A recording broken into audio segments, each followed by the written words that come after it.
Anybody hear me okay? All right. My name is Eric Foote. I'm a partner at Deloitte, and I run our healthcare cloud practice. Been heavily focused on EHR on AWS, primarily in the Epic space.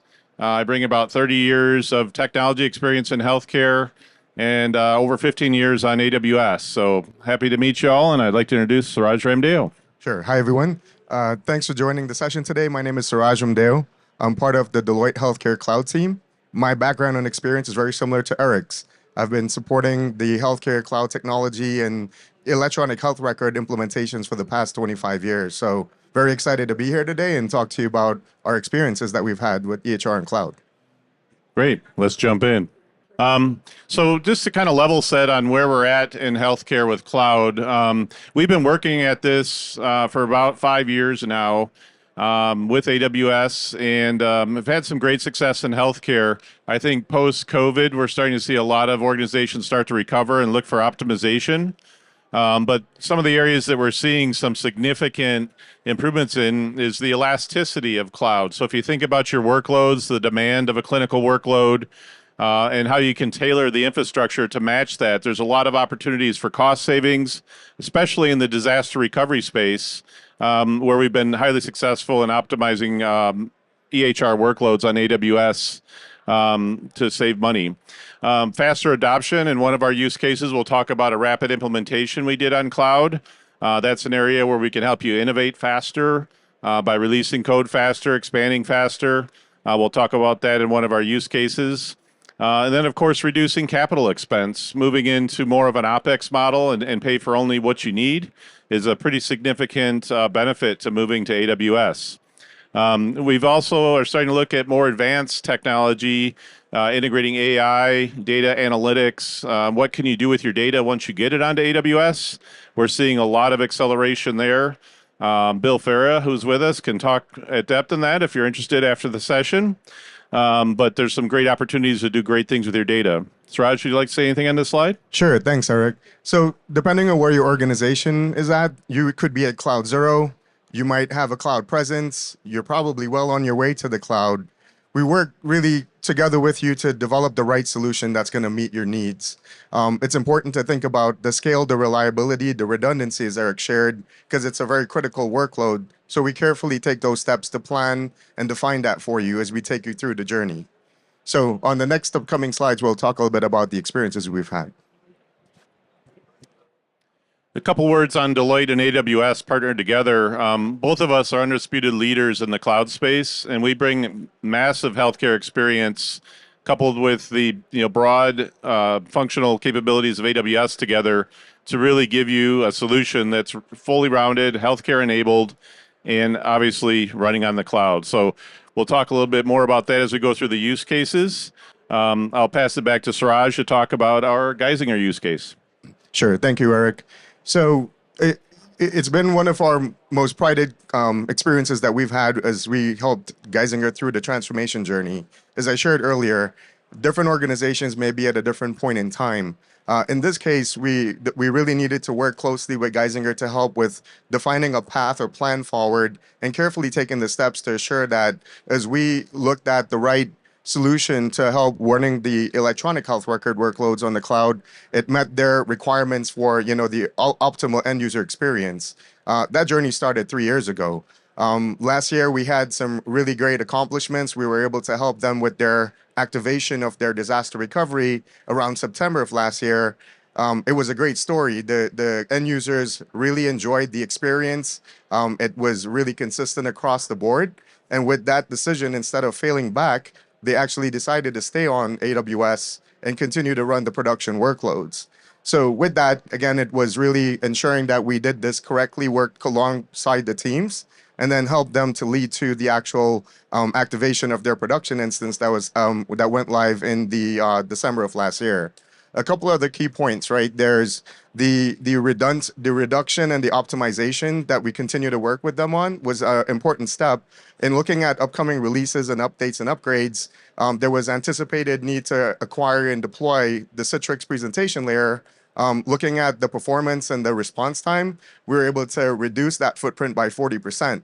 Again, just a testament to what you could do with AWS and how you can optimize your workloads after migrating. So a really great story and experience.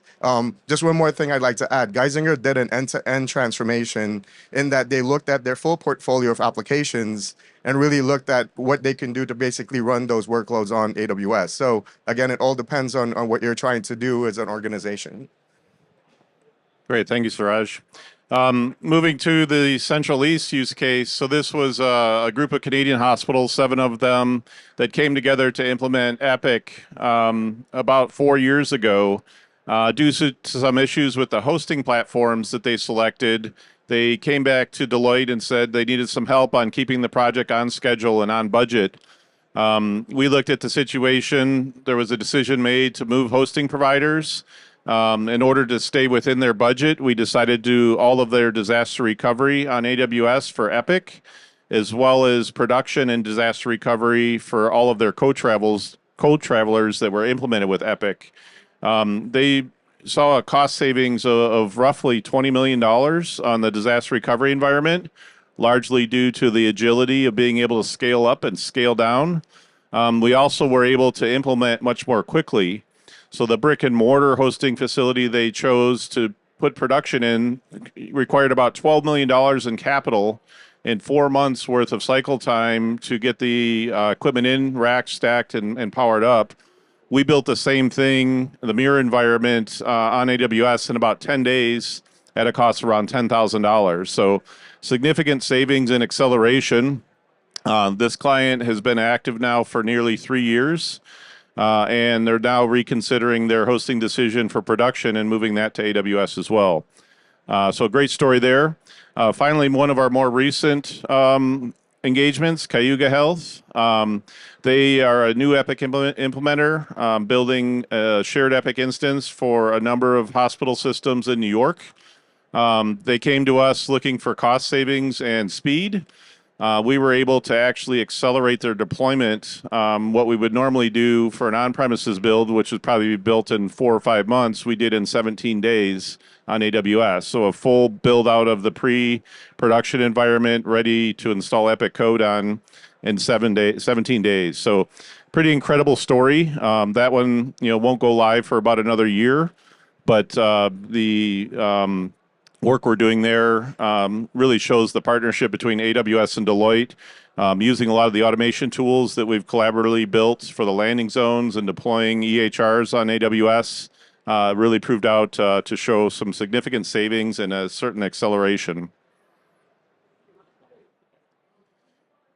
Just looking at the scalability on AWS, so one of the biggest concerns for any Epic user is performance and being able to stay ahead of the demand of what the users and the system needs. Over the last just under 2 years, we've seen almost an 8x growth on AWS as far as being able to serve larger clients. So if you're familiar with the Epic platform, global references is how they measure scalability. We started at 7 back in 2020. We're now at 65 here in 2024. So a significant growth that we expect to continue to see with the AWS platform. Right now, we can serve roughly 95% of the Epic community natively on AWS without having to put it in any bare metal. On the right side, Suraj, if you don't mind, I'll turn this one over to you to kind of talk through where we've come over the last 4 years on Epic clients. Sure. Thank you, Eric. So this profile really just explains the various clients that are in the process of implementing or have already implemented their Epic workloads. When you look at the architecture, it's really broken down by the various environments: production, non-production, and the alternate prod, which is disaster recovery, and then CRO, which is the read-only instance that's used in a siloed or gap situation for cybersecurity events.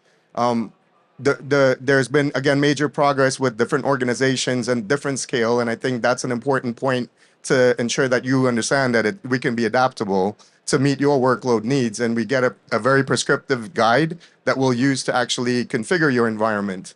As you can see, that we've been moving forward with a lot of the larger organizations as well as the one that just recently went live. The idea is that as we look at varying client profiles over time, we're able to support their needs as well as their future growth acquisitions and as well as consolidation of their workloads into the single Epic instance. So again, this is happening globally. We also have clients, which is the largest that's been sized in Australia, that's currently deploying the target of the 66.5 concurrent user sessions. So again, very much progress, and we can continue to expect to see more available instances to be able to meet the workload needs. Yeah, and I'll say each one of those advancements comes with not only additional scale, but additional cost-saving options. In many cases, we've seen new instance types come out from AWS. We deploy that for Citrix or Hyperspace Web. And literally over a weekend, we can drive costs down by 15, 16% just by recycling in a new instance type and discarding what we don't need after that. So some great opportunities not only to scale, but optimize as you go and adjust to new technology as it comes out. So a couple thoughts on how to get started. Most are taking a pretty conservative approach, knowing that Epic's probably their most critical system for most healthcare providers. But there are some easy ways to get started. Certainly, cloud read only is an option. So protecting against ransomware is very simply and effectively done on AWS. Disaster recovery, when we look at business cases, are typically the best models for cost savings, being able to scale down that environment when you don't need anything other than just replication, and then scale up when you do have a test or an actual activation. So we kind of see people starting there, moving through the non-production stack and then ultimately to production. It can be done at varying speeds, but most are taking, a year to 2 years to go through the whole process. And some of that's tied to the life cycle of their current equipment. So, we take all that consideration. Looking at how we do this, some are starting with a business case and strategy engagement, which in most cases can be fully funded by AWS. The Deloitte team will come in and take a look at where you're at on your spend today and lay out a cost model and a map on how to get to where you'd like to be.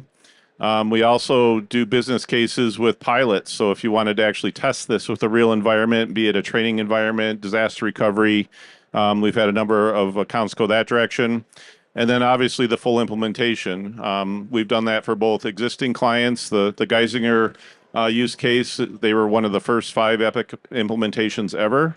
Versus we've done a number of new implementations plugging in when clients first start with Epic. So all of that's available.